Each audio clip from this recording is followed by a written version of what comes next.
आइए जानते हैं आज के प्रमुख अंतर्राष्ट्रीय खबरों को। उससे पहले एक नजर आज के हेडलाइंस पर।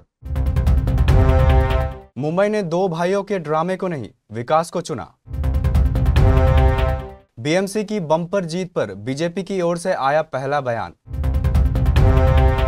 ग्रीनलैंड पर हमले की सोचना भी मत। चुनाव नोटिफिकेशन जारी, कार्यकारी अध्यक्ष नितिन नवीन का चुना जाना लगभग तय।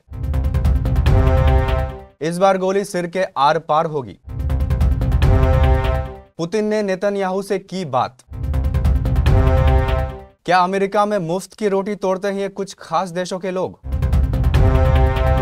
जनवरी में 32,000 रुपए महंगी हुई चांदी। धनुष मृणाल ठाकुर जल्द लेंगे 7 फेरे।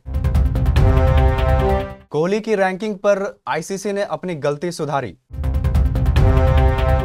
बीएमसी चुनावों के नतीजों के बीच शिवसेना सांसद मिलिंद देवड़ा ने विपक्ष पर सीधा हमला बोला है। उन्होंने कहा कि मुंबई की जनता ने इस बार बदलाव, जवाबदेही और विकास के लिए वोट किया है, न कि राजनीति के ड्रामे के लिए। मिलिंद देवड़ा ने कहा, एक मुंबईकर के तौर पर मैं मुंबई की जनता का आभारी हूं, जिन्होंने बदलाव, जवाबदेही और विकास के लिए वोट किया है, न कि दो भाइयों के ड्रामे के लिए।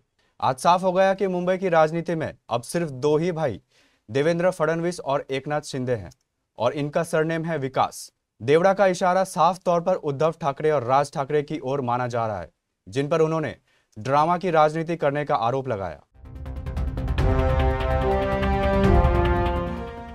महाराष्ट्र निकाय चुनाव में बीजेपी ऐतिहासिक जीत की ओर बढ़ रही है। वहीं नतीजों के बीच ही राजनीतिक दलों के बीच बयानबाजी शुरू हो गई है। शिवसेना सांसद संजय राउत के बयान पर पलटवार करते हुए भाजपा सांसद सुधांशु त्रिवेदी ने शुक्रवार कहा कि जो लोग अपने गठबंधन सहयोगियों को साथ रखने में नाकाम रहते हैं और उनसे अलग हो जाते हैं, वे दूसरों पर क्या आरोप लगा रहे हैं। अमेरिका की ओर से ग्रीनलैंड पर कब्जे के विचार का फ्रांस ने विरोध किया है। फ्रांस सरकार ने डोनाल्ड ट्रंप प्रशासन को ग्रीनलैंड में कोई हरकत न करने की चेतावनी देते हुए कहा है कि सैन्य कार्रवाई का मतलब हद पार करना होगा। इससे बड़ा बदलाव आएगा और पूरी तरह से नई दुनिया बनेगी। फ्रांस की ओर से यह बयान ऐसे समय आया है जब ट्रंप प्रशासन ग्रीनलैंड पर कब्जे की बात कर रहा है। अमेरिका ने ग्रीनलैंड पर कब्जे के लिए सैन्य कार्रवाई की धमकी दी है। भाजपा को 20 जनवरी को नया राष्ट्रीय अध्यक्ष मिल जाएगा। पार्टी ने इसके लिए शुक्रवार को नोटिफिकेशन जारी किया। इसके मुताबिक 19 जनवरी को नामांकन भरा जाएगा। 20 जनवरी को नए पार्टी अध्यक्ष का ऐलान होगा। अभी नितिन नवीन पार्टी के कार्यकारी अध्यक्ष हैं। पार्टी उन्हें ही निर्विरोध अध्यक्ष चुन सकती है। न्यूज एजेंसी ने 13 जनवरी को सूत्रों के हवाले से खबर दी थी कि नितिन नवीन 19 जनवरी को नामांकन भरेंगे। नितिन नवीन को 14 दिसंबर 2025 को पार्टी का कार्यकारी अध्यक्ष घोषित किया गया था।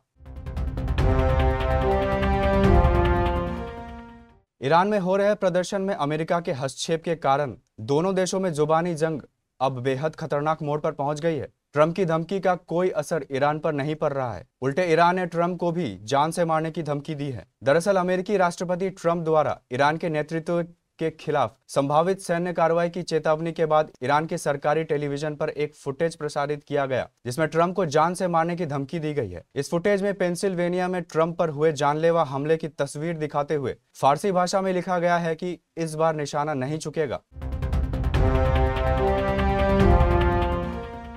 रूस की राष्ट्रपति व्लादिमीर पुतिन ने ईरान संकट पर इजरायल के प्रधानमंत्री बेंजामिन नेतन्याहू से फोन पर बात की है। दोनों नेताओं ने ईरान के मुद्दे पर बात की और फिर पुतिन ने ईरान के राष्ट्रपति मसूद पेजेश्कियान को फोन मिलाया। रूसी मीडिया में इन फोन कॉल्स की काफी चर्चा है और कहा जा रहा है कि रूस राष्ट्रपति क्षेत्रीय तनाव को कम करने के लिए लगातार सक्रिय है और हालत को बिगड़ने से रोकने के मकसद से 24 घंटे कूटनीतिक प्रयास कर रहे हैं। अमेरिकी राष्ट्रपति डोनाल्ड ट्रंप ने वीजा को लेकर बड़ा कदम उठाते हुए 75 देशों के इमिग्रेंट वीजा पर पूरी तरह रोक लगा दी। इनमें भारत के भी कई पड़ोसी शामिल हैं। ट्रंप प्रशासन का कहना है कि बाहर से आए लोग अमेरिकी करदाताओं के पैसे निचोड़ते रहते हैं। यह वेलफेयर डिपेंडेंसी रेट है, जिसके तहत बाहरियों को खाने के लिए स्टैंप, हाउसिंग और यहाँ तक कि कैश भी मिलता है। जिन देशों का इमिग्रेंट वीजा अनिश्चित समय के लिए रोका गया, उनमें ईरान, रूस, अफगानिस्तान, नेपाल, बांग्लादेश और पाकिस्तान शामिल हैं। अमेरिकी स्टेट डिपार्टमेंट ने कहा कि यह रोक उन विदेशियों पर लगाई गई है जिनके बारे में अंदाजा है कि वे अमेरिका आए तो पब्लिक असिस्टेंस पर रहेंगे। यानी ऐसे देशों से आए लोगों में यह पैटर्न दिखता है कि वे मदद पर ज्यादा निर्भर करते हैं।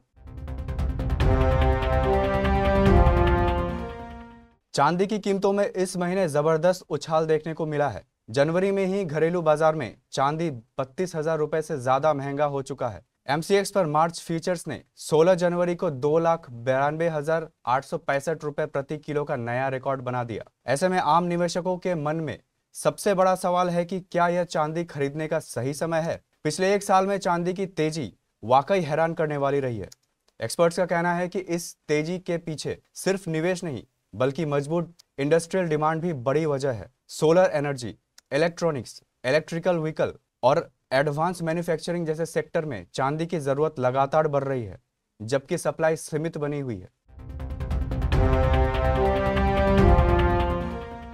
साउथ सुपरस्टार धनुष और एक्ट्रेस मृणाल ठाकुर एक बार फिर अपने रिश्तों को लेकर सुर्खियों में है। फ्री प्रेस जर्नल की एक रिपोर्ट के अनुसार मृणाल और धनुष अगले महीने के 14 फरवरी यानी कि वैलेंटाइंस डे के मौके पर शादी करेंगे। रिपोर्ट्स में दावा किया गया है कि यह शादी के एक प्राइवेट सेरेमनी होगी जिसमें दोनों की फैमिली और कॉलेज फ्रेंड्स मौजूद रहेंगे। हालांकि धनुष या मृणाल में से किसी ने कोई ऑफिशियल स्टेटमेंट नहीं दिया है। आईसीसी ने 14 जनवरी को जारी रैंकिंग में की गई गलती में सुधार किया है। वनडे रैंकिंग में विराट कोहली नंबर 1 बैटर बने थे, लेकिन आईसीसी ने गलती से उनके नंबर 1 रहने की टोटल दिन कम बताए थे। आईसीसी ने बुधवार को बताया था कि कोहली 825 दिनों तक वनडे रैंकिंग पर नंबर 1 रहे। शुक्रवार को भूल सुधार करके आईसीसी ने स्पष्ट किया कि विराट वनडे क्रिकेट में कुल 1547 दिनों तक नंबर 1 बल्लेबाज रहे हैं।